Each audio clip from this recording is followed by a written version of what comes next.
안녕하십니까.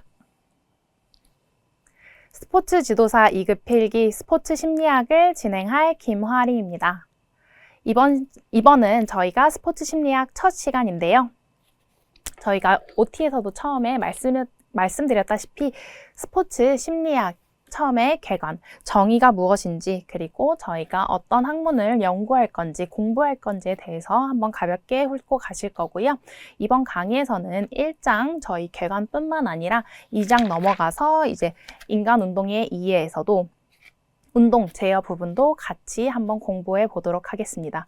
자, 운동 제어 같은 부분이 학자와 이론이 많이 나오기 때문에 조금 더 집중해서 같이 공부하셔야 된다는 점 인지하시면서 수업 들어가도록 하겠습니다. 그러면 첫 번째 스포츠 심리학의 이제 분야와 그리고 정의에 대해서도 한번 진행해 보도록 하겠습니다. 자, 저희가 핵심 문제 같은 경우에는 더 알아보기, 이론에 대해서 한번 훑어보고 이해해보고 그 다음에 돌아오셔가지고 핵심 문제 다시 풀도록 하겠습니다.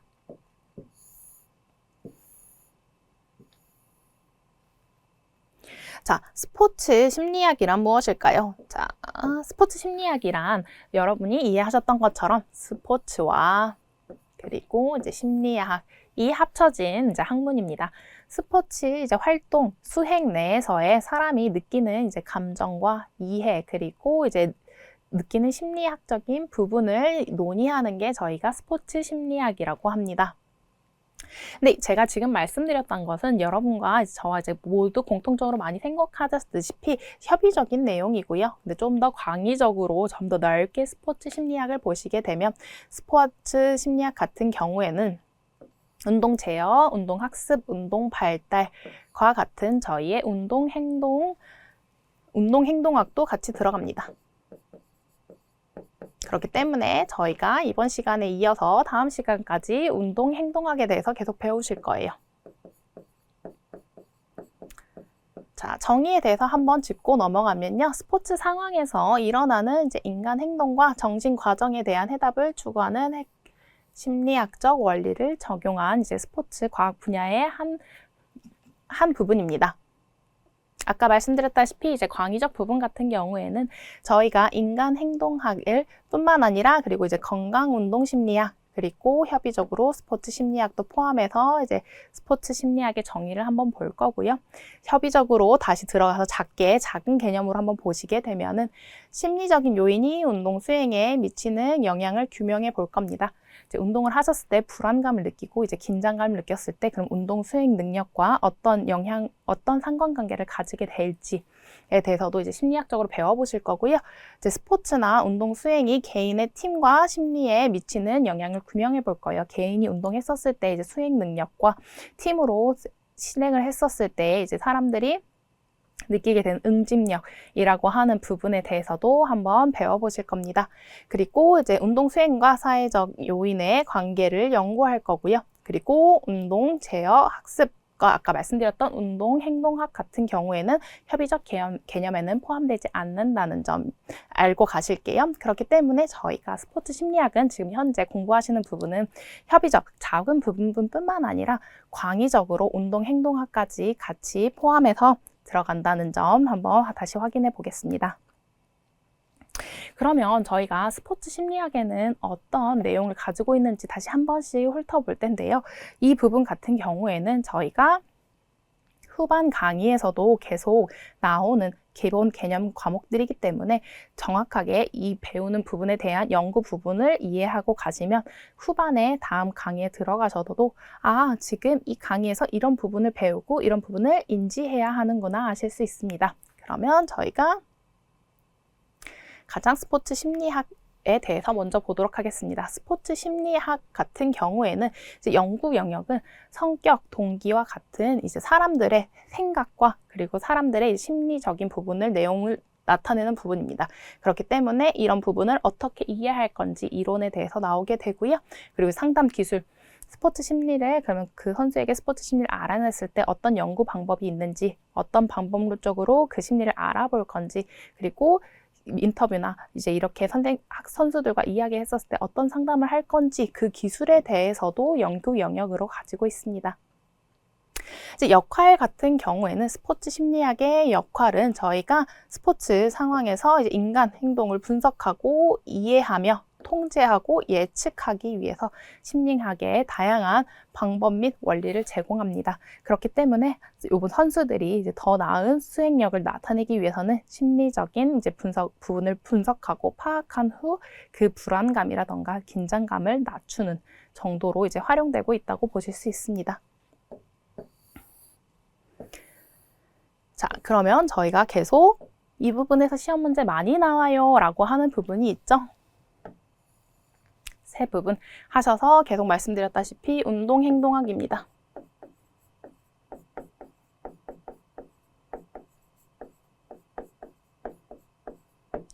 운동 제어, 학습, 발달, 이 운동행동학이라고 보고요. 사실 운동을 제어할 수 있으면 운동을 학습할 수 있고 운동 학습은 운동 발달과 같이 이루어지게 됩니다. 그렇기 때문에 세 개의 학문이 밀접하게 연관이 있다는 점도 확인해 주실게요. 운동 제어 같은 경우에 연구 영역 같은 경우에는요. 정보 처리 이론, 약간 컴퓨터 이론 하는 것 같죠? 정보 처리 이론? 자, 컴퓨터가 일을 하는 것처럼 사람도 자극을 받아들이면 그 자극을 안에서 활용해서 어떻게 수행할 건지, 어떻게 운동을 실행할 건지 계획을 세우고 그 계획을 표현하게 됩니다. 그렇기 때문에 정보를 받아서 이 피드백을 받고 다시 내보내는 것처럼 정보 처리 이론이라고 볼 수 있고요. 그 다음에 이제 운동 제어 이론, 그리고 운동의 법칙, 반사와 운동. 자, 아이들 같은 경우에는 너무 어리기 때문에 이렇게 등 같은 걸 이렇게 쓱쓱 쓰다듬으면 반사처럼 이렇게 몸이 이렇게 쑥쑥 움직여요. 그런 것처럼 이제 반사 이론도 한번 보실 수 있고, 협응 구조, 몸 같은 경우에는 단일한 한 관절이 움직임으로써 움직임을 이뤄내는 게 아니라 몸의 근육과 관절, 그리고 이제 다양한 부분들이 협응해서 일어나는 구조다라고 해서 운동 제어를 보실 수 있고요. 자, 역할 같은 경우에는 운동 제어는 여러 가지 정보를 종합적으로 이제 판단하여 개별적인 움직임을 어떻게 생성하고 있는지, 그리고 조절하고 있는지에 대한 원리와 법칙을 바꾸는 겁니다. 이 사람의 움직임을 이해하고 이게 어떻게 생성되었는지, 그리고 이 부분을 어떻게 조절할 건, 제어할 건지에 대한 이제 역할이고요. 자, 그렇다면 운동 학습에 대해서 한번 볼게요. 운동 제어가 된 후에야 이제 운동 학습, 저희가 몸을 컨트롤할 수 있고 이제 마음대로 제어할 수 있은 다음에야 그 부분의 수행 능력을 끌어올리도록 이제 학습을 할 수 있는 거겠죠. 연구 영역 같은 경우에는 자, 운동 행동 모형이라고 하는 그 모형에 대해서 보실 수 있고, 그리고 운동의 학습 과정을 따로 보고 이제 운동 기억, 전이, 피드백, 연습 이론 등을 통해서 운동 학습을 볼 수 있습니다. 이 운동 학습의 역할 같은 경우에는 이제 개인의 특성을 바탕으로 이제 연습이나 경험을 통해서 과제와 이제 환경적 변화에 부합하는 가장 효율적인 이제 협은 동작을 향상시켜 나가는 연구 과정입니다. 이렇게 해서 학습에서 선수들이 각 학습의 방법을 이용했을 때 어떻게 더 수행 능력을 향상시킬 수 있을 것인지에 대해서 운동 학습에 대해서 설명하고 있습니다. 어떤 피드백을 줄 것인지에 대해서 수행력이 달라지고요. 그리고 야구 선수들이 골프를 잘 치는 것처럼 운동 학습이 전이되기도 하고요. 이런 것처럼 운동 학습은 각 스포츠 활동에서 학습에서 이루어지고 있는 방법에 대해서 연구한 내용이라고 보시면 됩니다. 운동 발달 같은 경우에는 저희가 생애 주기별로 한번 쭉 볼 거예요. 이제 생애 주기별로 보셔서 연구 영역에서 이제 유전과 경험, 유전적인 부분과 선천적인 부분과 후천적으로 경험에 대해서 어떤 차이점이 있는지, 그리고 운동 기능의 발달에 대해서 연구하고 있고요. 학습 및 수행의 적정 연령이 이 민감기라고 하는 게 있기 때문에 언제 이 특정 행동 혹은 관절 움직임을 배워야 하는가에 대해서도 운동 발달이 또 연구하고 있습니다. 그 다음에 이제 노화에 관해서도 알아보고 있고요. 이제 역할은 신체의 신경 및 근육 발달, 그리고 인지 능력 발달, 그리고 환경과의 상호작용처럼 저희가 이제 인간의 운동 기능이 어떻게 발달하고 있는가에 대해서 연구하는 항목이 이제 운동 발달이라고 보실 수 있겠습니다. 자, 그러면 건강운동심리학 같은 경우엔 무엇일까요? 이제 많은 분들께서 이제 건강해지려고 운동에 참여하시잖아요. 그럼 그때 참여했었을 때 느끼는 심리적인 부분이 어떤 게 있을까 하는 이제 학문입니다. 운동을 참가하는 동기, 이 동기 같은 경우에는 특정 스포츠를 잘하고 싶어서 참가하시는 분들도 계시겠지만 건강을 위해서 아니면 체력을 위해서 다른 목적성으로 이제 참가하시는 분들이기 때문에 그런 동기에 대해서도 한번 볼 거고요. 그러면은 이제 운동이 얼마큼 길게 지속할 수 있는가에 대해서 한번 보실 거고, 그리고 이제 운동 건강을 했었을 때 정신 건강이 어떻게 더 좋아지는가. 보통 이제 운동을 꾸준히 하면 우울증이 감소한다고 하죠. 그런 것처럼 이제 정신 건강과 운동에 대해서 결합을 해서 볼 거고, 운동의 심리적 효과 등에 대해서도 이제 연구하는 부분이 건강 운동 심리학입니다. 자, 역할 같은 경우에는 스포츠 활동에 지속적으로 참여하기 위한 방법, 그리고 운동을 통해서 사회적, 심리적으로 효과를 얻는 부분을 정확하게 증명하기 위해서 저희가 건강 운동 심리학을 공부하고 있습니다. 자, 그러면 저희가 다시 돌아가서 앞에 핵심 문제 풀어보도록 하겠습니다. 자, 핵심 문제 같은 경우에는 자, 보기 빈칸에 들어갈 만한 이제 스포츠 심리학의 하위 영역을 바르게 나열한 것은, 자, 기억은 지속적인 운동 참여와 그것을 통해 얻는 개인의 정신 건강에 대한 연구 분야입니다. 자, 이와 같은 경우에는 저희가 계속 말씀드렸지, 운동을 참여하고 그거에 대해서 심리적인 요인을 화학 연구하는 부분을 이제 건강 운동 심리학이라고 계속 말씀드렸어요. 자, 그러면 니은 같은 경우에는 운동 행동이 연령에 따라 계열적이고 연속적으로 변해가는 과정에 대한, 연령에 따라 생애 주기에 따라서 이제 생애 주기에 따라서 발달되는 과정에 대해서 얘기하고 있죠. 그렇기 때문에 저희는 이것을 운동 발달이라고 보겠습니다. 그렇기 때문에 답 2번으로 체크하고 가실 수 있습니다. 자, 이렇게 하셔가지고 문제가 각 스포츠 심리학의 하위 영역이 어떤 개념을 가지고 어떤 정의를 가지고 있는지만 이해만 하셨어도 쉽게 푸실 수 있는 문제가 나옵니다. 그렇기 때문에 스포츠 심리학은 각 이론과 그리고 각 학문을 정확하게 이해하고 계시면 옳은 내용을 명확하게 골라내실 수 있습니다. 자, 그러면 저희 1장 스포츠 심리학의 하위 분화와 그리고 개념에 대해서 한번 정리해 보았고요. 자, 2강으로 넘어가서 저희가 이제 인간 운동, 행동에 대해서 이해해 보도록 하겠습니다. 자, 그러면 저희가 인간 운동, 행동의 이해에서는 운동의 제어 배울 거고요. 행동학은 뭐였죠? 운동 학습 배울 거고요. 그리고 운동 발달 배울 겁니다.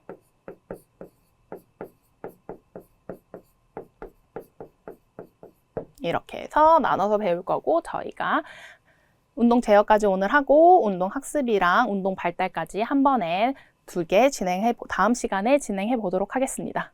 자, 그러면 저희가 핵심 문제는 바로 넘어갈 거고요. 문제부터 내용 자체가 좀 바로 이해하기 쉽지 않으시죠?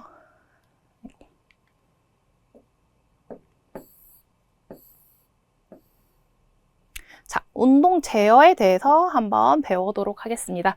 자, 운동 제어 같은 경우에는 이제 사람의 운동 제어가 뭘까요? 운동 제어는 저희가 인간의 움직임의 특성, 말 그대로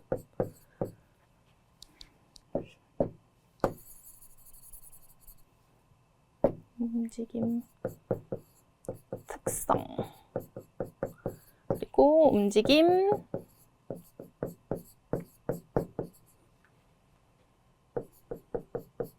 제어 방법에 대해서 논의하는 내용입니다. 그렇기 때문에 저희가 걷고 달리고 뛰었을 때 어떤 반응에 의해서 몸이 어떻게 그렇게 움직이게 될까, 우리 몸이 어떻게 걷고 달리고 뛸 때 어떻게 움직이게 되는가, 어떻게 행동하게 되는가를 이론적으로 정리한 내용입니다. 그렇기 때문에 많은 학자들이 사람 몸은 이렇기 때문에 달리고 뛸 수 있는 거야. 아니야, 사람 몸은 그것만으로는 설명이 부족해. 다른 방향으로 보면 이렇기 때문에 이렇게 뛸 수 있어 라고 해서 사람들이 계속 상위 이론에 대해서 반박하게 나오고, 그걸 또 합쳐서 또 나오고, 또 다양한 부분을 연결해서 또 다시 사람의 행동에 대해서 명명하고, 그래서 되게 다양한 학자들이 각 항목에 대해서 이야기하고 있습니다. 이런 것처럼 바로 보실 수 있죠. 되게 다양한 이론을 하고 있기 때문에 다 보시면서도 하나하나 무슨 내용을 가지고 있는지 그리고 특징이 무엇인지에 대해서는 이해해 주시는 게 시험 문제 푸실 때 좀 편하실 거예요. 그러면 저희가 정보 처리 이론 들어가기 전에 하나가 더 있어요. 자, 이거는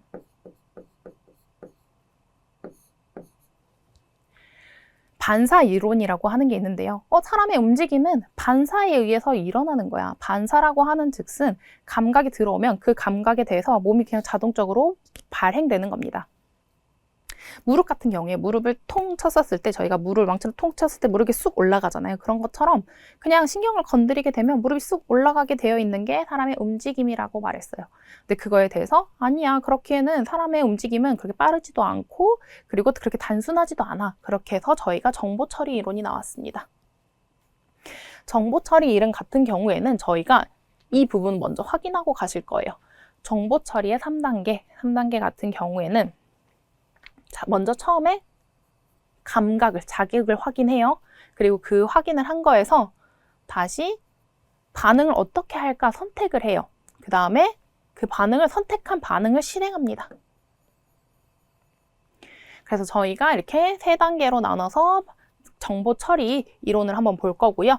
자, 감각 단계에서는 저희가 자극을 확인했고 그 감각 기관을 이용해서 자기에서 수용하는 거예요. 지각하고 수용하는 거예요.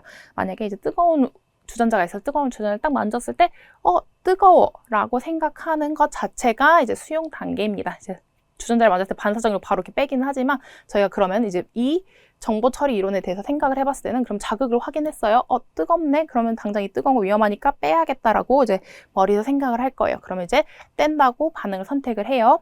그 다음에 실행 같은 경우에는 이제 이걸 떼기 위해서 어떻게 할까요? 그러면은 먼저 손가락을 움츠리고 팔꿈치가 접혀져야지 이 행동에서 주전자에서 멀어질 수 있어요.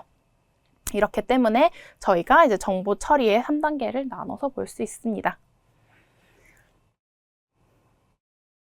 이제 이 정보 처리 이론에서도 3개의 항목으로 또 나눠서 볼 수 있는데요. 첫 번째는 폐쇄 이론. 자, 스포츠 과정에서 지속적으로 이제 피드백을 주는 겁니다. 안에서 머리에서 계속 생각하는 거예요. 자극을 받아들이고 이렇게 할까 저렇게 할까 해서 피드백을 통해서 이제 운동 명령을 수정하는 겁니다. 자, 운동 과정에서 다양한 상황을 받아들이고 피드백을 활용하기 때문에 되게 유연적으로 변화할 수 있어요. 그렇지만 사실 바로 저희가 피아노를 쳤을 때 바로바로 연결이 되잖아요. 그런 거는 사실 피드백을 받고 하는 동작이 아니기 때문에 그런 동작은 이론으로는 설명할 수 없습니다. 그렇기 때문에 느린 운동에만 적합합니다. 충분한 생각을 가지고 그 피드백을 가지고 다음에 행동이 나온다. 운동을 제어한다. 움직임을 제어한다는 내용 자체에서 느린 운동에만 적합하고요. 이런 거 같은 경우에는 이제 좀 느린 기술, 천천히 기술을 낼 수 있는 부분에서 이제 활용되게 됩니다.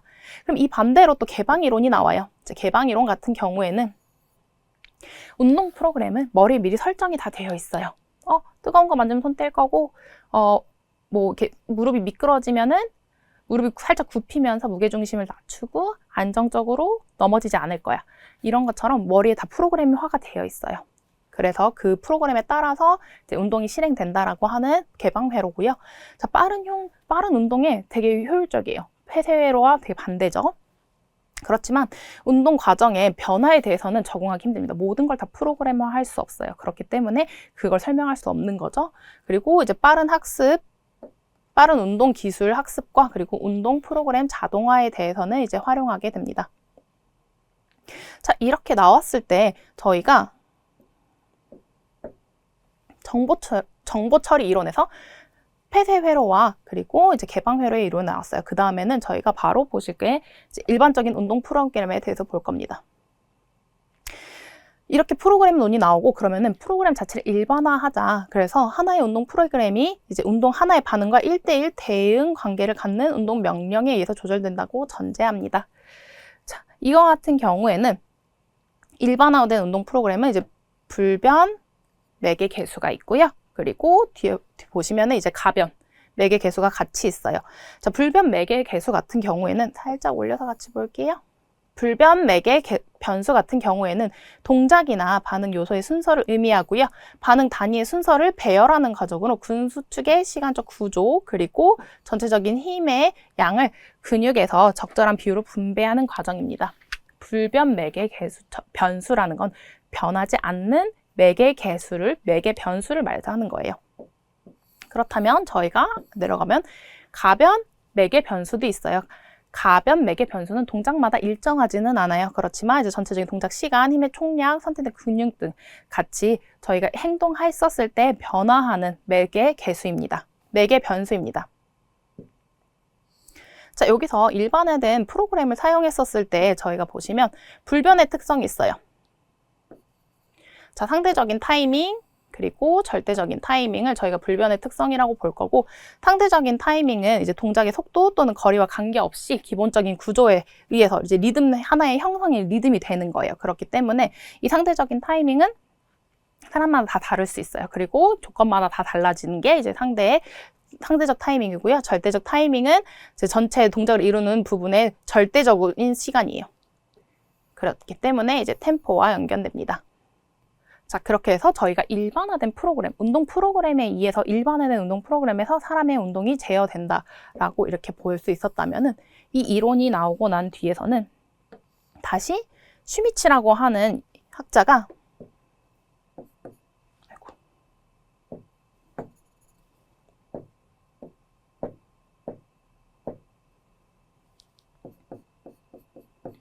슈미츠라고 하는 학자가 도식 이론을 나타내요. 도식 이론 같은 경우에는 느린 운동은 우리 폐쇄 회로로 활용하고, 그리고 이제 빠른 운동은 개방 회로로 이제 운동을 할 거야라고 하는 이제 운동 설명 이론이 나오고요. 이제 느린 운동과 빠른 운동 모두 다 설명이 가능합니다. 그리고 이제 운동의 복잡성을 충분히 설명하지는 못해요. 프로그램을 이용하고 그리고 피드백을 이용했지만 우리가 되게 더 다양한 운동의 제어를 복잡성이 있기 때문에 이것까지는 설명하지 못하게 됩니다. 자, 그러면은 이 설명하지 못하는 부분을 바로 다이나믹 이론 시스템이 설명하게 돼요. 자, 이 부분에 대하면 저희가 반사 이론 첫 번째 나왔고요. 그 다음에 정보 처리 이론 나와서 그 다음에 폐쇄, 개방, 그리고 다시 일반화가 나온 다음에 다시 도식 이론이 나옵니다. 여기서 다시 다이나믹 이론은 6번째로 갈 거고요. 생태학은 마지막 7번째로 해서 저희가 학문 이론 자체가 운동 제어에 대한 내용이 점차적으로 확대되고 있다라는 점 같이 확인해 보실게요. 자, 다이나믹 시스템 이론 같은 경우에는 운동 프로그램이 아닌 유기체, 그리고 환경, 과제 등의 상호작용으로 운동이 생성된다. 프로그램이 짜여 있는 게 아니야. 단지 저희가 주어진 환경과 그리고 과제에 의해서 인간 운동이 제어된다, 형성된다라고 하는 이제 인간의 특성을 강조하게 되는 게 이제 다이나믹입니다. 이 부분 같은 경우에서는 이제 켈소라던가 번스타인이라고 하는 사람들의 이론이 나와요. 저희가 오른쪽 페이지 오른쪽 상단에 보시면은 이제 켈소 이론과 그리고 번스타인의 이론에 대해서도 이제 간략하게 나와 있는데요. 자, 이 부분 같은 경우에서는 시험에 자주 나오는 학자이기 때문에 한 번씩 더 명시해 놓았습니다. 더 한번 저랑 좀 이따 보고 가실게요. 그 다음에 이제 생태학적 이론 같은 경우에는 이제 여기서 생태학적 본인이 처한 환경 정보를 스스로 자각하고 동작을 수행하는 겁니다. 생태의 환경에서 이제 골프를 치러 나갔을 때 바람이 어느 정도 부는지, 골프를 쳤었을 때 그 페어웨이의 높낮이가 어느 정도 되는지를 모든 거를 파악한 뒤에 이제 저희의 운동 제어를 하게 된다. 그래서 생태학적 이론까지 같이 보실 수 있습니다. 자, 운동 제어에 대해서 커다랗게 한번 이론을 계속 보고 계세요. 사실 처음 들었을 때는 이게 무슨 내용이야 하는 부분이 되게 많기 때문에 문제를 통해서 반복적으로 이론에 대해서 학습해 보실 거고요. 다른 기출문제, 작년 혹은 재작년 기출문제를 통해서도 각 학자의 이론에 대해서 계속 재정립하고 문제에 어떻게 응용되는지 확인하시는 부분이 중요합니다. 사실 이런 이론 같은 경우에는 책마다 설명하는 내용이 조금씩 다른 부분도 있고, 그리고 계속 연구에 대한 내용이 진행되고 있기 때문에 명확한 점만 기억해 두고 애매한 부분들은 따로 빼서 공부하시는 게 좋습니다. 그러면 저희가 아래쪽에 다시 보았던 켈소와 번스타인도 한번 볼 거예요. 자, 켈소 이론 같은 경우에는 자기 조직의 원리입니다. 운동 시스템이 조직화되어 있어요. 그리고 이제 외부의 개입 없이 스스로 조직화되어 있다는 점입니다. 그리고 이제 비성형성의 원리를 가지고 있는데요. 운동 프로그램 관점에서는 저희가 제시하는 기억 표상의 구조가 필요하지 않아요. 그러니까 성형적으로 운동하는 운동 제어가 성형적으로 나올 수는 없고 비성형적으로 나타나게 된다. 구조가 필요하지 않다. 그래서 인간의 운동은 비성형적인 경향을 가지고 있다는 게 이제 켈소의 이론입니다. 이제 켈소의 이론 같은 경우에는 저희가 아까 보셨다시피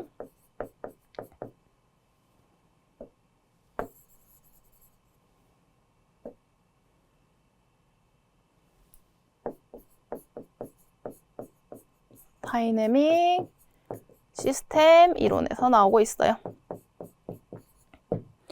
다이나믹 시스템 이론 같은 경우에는 운동 프로그램이 아닌 유기체, 과제, 환경에 의해서 인간의 운동이 생성된다라는 내용이었죠. 그렇기 때문에 켈소도 자기 조직, 외부의 계획 없이 스스로 운동 시스템이 조직화되어 있고, 그렇지만 비선형 같은 경우에는 운동 프로그램에서 기억 표상의 구조가 필요 없이 운동의 움직임은 비성형적으로 이루어진다라는 이론입니다.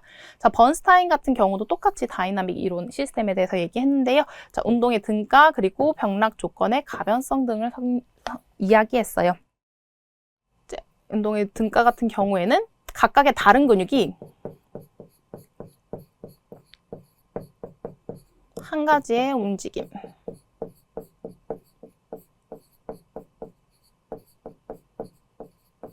임을 생성해낸다는 느낌이고요. 그리고 이제 맥락적 조건 같은 경우에서는 동일한 근육이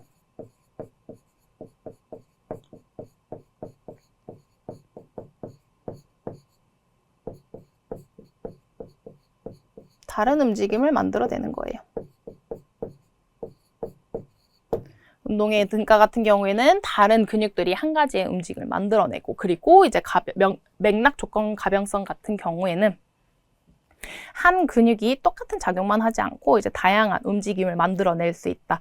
이런 것처럼 이제 저희가 다이나믹 시스템에 의해서 사람의 유기체와 그리고 사람의 환경, 과제에 의해서 이제 움직임이 만들어진다라는 두 학자의 이제 이론이 있다라는 점 한번 확인하고 가실 겁니다. 자, 여기서 이제 계속 중요하게 보셨던 점은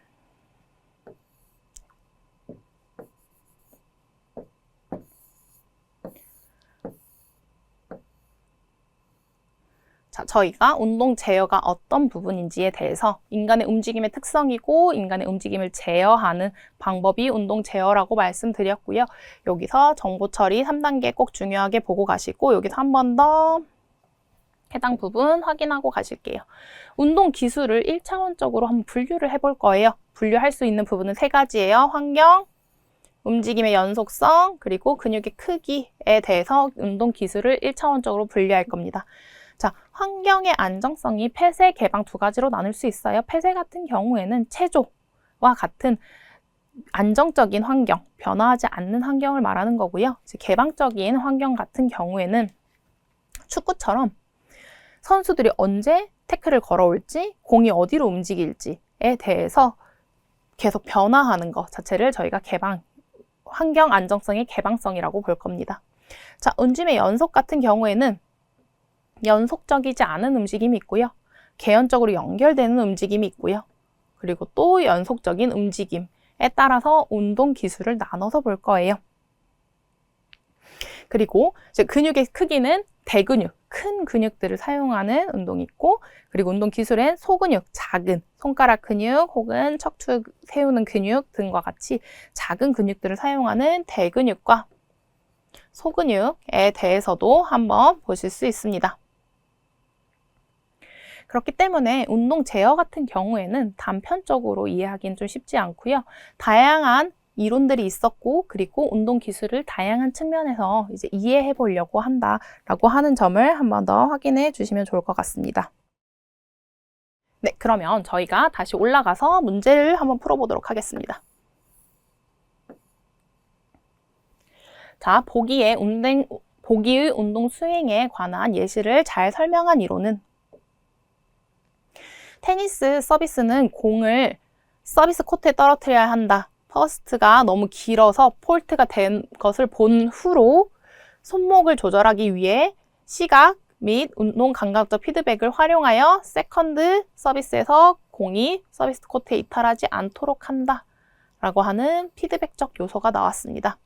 그렇기 때문에 여기서 나온 거는 바로 1번 폐쇄회로라고 확인하실 수 있습니다. 이것처럼 피드백을 통해서 운동의 감각을 시각적인 감독을 봤어요. 그리고 이제 시각적인 자극을 받아들인 다음에 그 자극을 다시 운동 감각적으로 이제 피드백을 사용한 겁니다. 그렇게 해서 세컨드 서비스 공이 코트를 이탈하지 않도록 했습니다. 이거 같은 경우에는 폐쇄 이론에 대해서 말하고 있지요. 개방회로 같은 경우에는 저희가 말씀드렸던 것처럼 운동 프로그램이 있어요.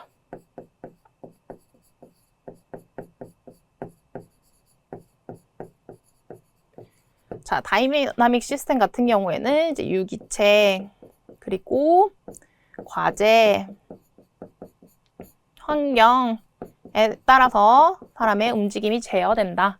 이제 생태학적 이론 같은 경우에는 개인의 환경적 특성을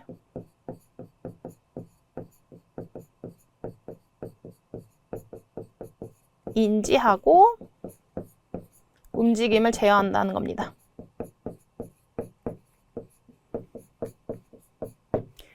그렇기 때문에 각각의 항목이 나와야 하는 보기에서 각각의 항목은 나오지 않았죠. 그렇기 때문에 저희가 폐쇄의 이론과 정확하게 자극을 받고 피드백을 활용하여서 다시 반응을 수행하는 단계까지 나온 거 답 1번 어렵지 않게 푸실 수 있습니다.